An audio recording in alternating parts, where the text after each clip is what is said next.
nduɗo ko lewru yurmede wiyetenu saharu ramadana nduɗo ko lewru yurmede wiyetenu saharu ramadana wallahi yo Allah yaafo kala julɗo korowo lewru. bandiraɓe julɓe ndem l'islam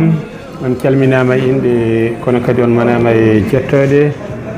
ɗo gonɗon ene gonirɗon kala e nder jupnayi windere nde Afrique, Amérique, Europe, Asie, Océanie nder leydi men Sénégal région ngaji muɗum 14 bandiraɓe wonɓe nder Facebook, wonɓe WhatsApp, wonɓe kadi ha e nder YouTube e réseaux sociaux ji ɗi kala mi salmini on goto kala ɗo salminte weltoɗo sikki ala caggal yettude Allah e julde nelaɗum sallllahu alayhi wa sallam bandiraɓe jiɗen tan ko yewtidde seeɗa ko fewti e ko nafata en enen julɓe gandanɗa hoore maɗa rewoɓe sunna nelaɗo Allah rewɓe diine Allah e sunna nelaɗo Allah sallllahu alayhi wa sallam ko adi foof ko yo en paam yo en ciftor yo en gandu ken julɓe julɗo noon wonko fotani haalde julɗo wonko fotani wiide wonko fotani wadde wonko fotani hollirde bandiraɓe julɓe teskoɗen eɗen keewi ko jalkitten diine l'islam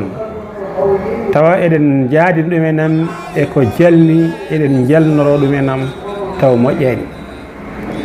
eɗen mbaɗɗumenam e théâtre uji men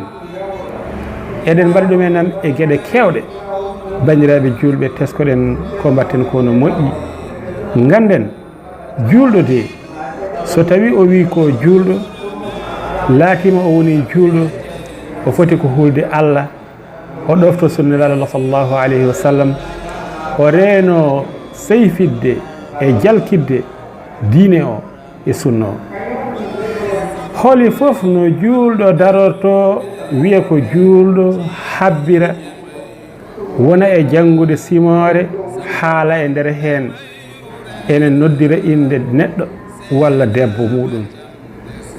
te wiya ko sa habbiri a hucciti funnangue a imini juuɗe maɗe a habbiri hankadi nam ala fof ko cohlirta so wona Allah ko kanko tan poɗɗa tawnude wadde hay sinno neɗɗo wirtima yeeso ma a fotani tinde won birtude yeeso ma saka yiide ɗumen nam saka ni siftorde inde haane yeƴƴito ewe juldata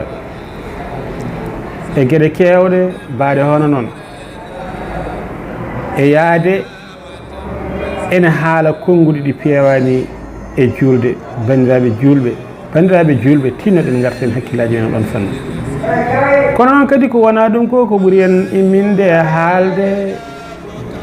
ko lewru koorka teddundu hormortenu no paaɗen ndu lewru ɓulal e ɓamtare ndu lewru dañal e daɗal ndu lewru yurmede ndu gandanɗa hoorema kala juulɗo ene andi holko woni e mayru e nafoore e malal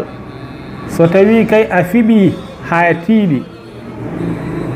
a hoori nduɗo lewru handu timmi hay ñalawma gooto a woppani Allah wallima a wawi ɗum wadde ma yi e hoorema ɓuura kewɗe ma yi e hoorema cellal ɓeydigal ma yi e hoorema mbawka ɓeydika ma yi e hoorema dañal timmugal ma yi e hoorema yurmede Allah heerinde bandiraɓe julɓe holno nanguirten ɗum ɗon lewru eɗen cestita ɗum eɗen jalkita ɗum eɗen kaala lewru darade fotani darade lewru ko so kuura kuppi lewru arta e ko nandi hen eɗen ñimtina ɓe gandanɗa hoorema jahani garayi gande de ɗe peeje foof ko kaɓorɗe diine l'islam heferɓe e kala ñalawma eɓe jogui peeje ɗe ɓe kaɓori diine l'islam eɓe ndewna ɗumen e wiyoɓe ko julɓe e wiyoɓe ko l'islamiyenkoɓe ene kollira ɗumen ganden kadi kala ko waɗa koko ñembete rewɓe sukaɓe kala koɓe jii ene waɗa ɓe ñembat kala koɓe nani ene haala ɓe ñemtinat nden noon bandiraɓe musidɓe tedduɓe nduɗo lewru ko ndu teddundu so tawi neɗɗo wawani jaɓɓade ndu jaɓɓorade ndu horde jaɓɓorade ndu hono juulde jaɓɓorade ndu wirdude woto jaɓɓoro ndu jalkidde woto jaɓɓoro ndu fijirde woto jaɓɓoro ndu ustude bandiraɓe musidɓe tedduɓe teskoɗen no moƴƴi Allah wi e nduɗo lewru ko kanko yoɓanta kala korɗo e nduɗo lewru baraji muɗum o rewanta ɗum e juuɗe goɗɗo o rewanta ɗum e juuɗe maleyka o rewanta ɗum e juuɗe annabi hay goto o rewanta kanko Allah kala golluɗo hen golle moƴƴe ko kanko yoɓata ndene de lebbi ɗi ne keewi kono hay hen wotoro subaki wonde ko kanko ittata kanko yoɓata jomum direct i holmo ɓuuri yidde wona nelaɗo Allah sallllahu alayhi wa sallam kono o wiyanamo rewna juuɗe mum de holno nanguirta ɗon lewru bandam aɗa jestita ɗum enam aɗa seyfita ɗum enam aɗa lestina ɗum enam aɗa hoydina ɗum enam bandiraɓe julɓe gaare garten hakkillaji men ganden en ngala ko ɓuuri oɗo diine l'islam en ngala ko ɓuuri oɗo sunna nelaɗo Allah sallllahu alayhi wa sallam teddinen juulde nde kormoɗen korka ka gasko yen kajjen ɗum ɗo fof ko e calɗe joyi l'islam teddine konngol shahadatu an la ilaha illa allah wa ashhadu anna muhammadan rasulullah bandiraɓe musidɓe tedduɓe eɗen natana lewru korka so tawi en golli golle poɗɗe hen gollede ɗe e moƴƴere fonde hen waɗede nde dañen ɓuural mum e ɓamtare mum so korka mayi saɗa wawi duus sa wawa hoto jalguit woto wi yondu yaa yondu wani ndu watini mi jaɓɓotakoma ɗum ko korka he an nder sohlaka ɗo ɗum ko haala julɗo no wiyani komi jumɗo wona an noddannomi lewru korka no nodde bandiraɓe julɓe tesko ɗen lewru korka ko dewal Allah wona neɗɗo téléphone haaldirte ko neɗɗo e neɗɗo kaldata e téléphone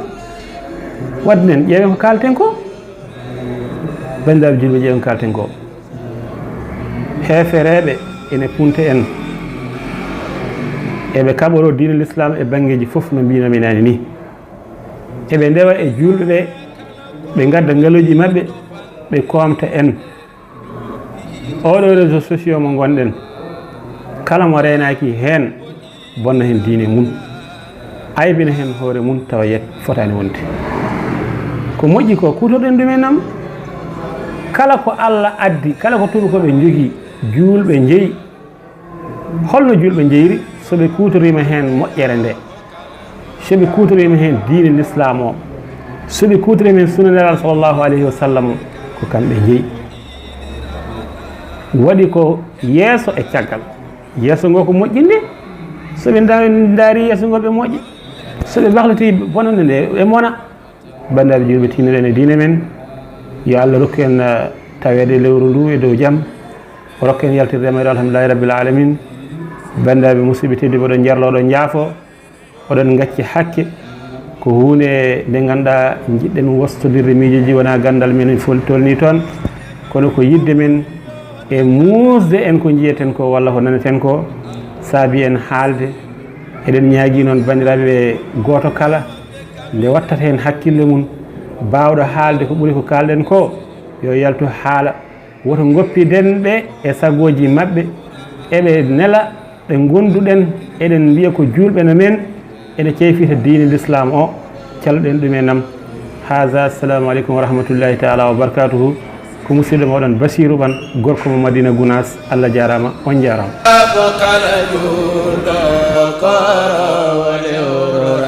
futankoɓe ɓuuri yode kam e ndu lewru ko almuɓe Seykhotijani wallahi almuɓe Seykhotijani futankoɓe ko almuɓe Seykhotijani ceerno Sidi ko almuɓe Seykhotijani wallahi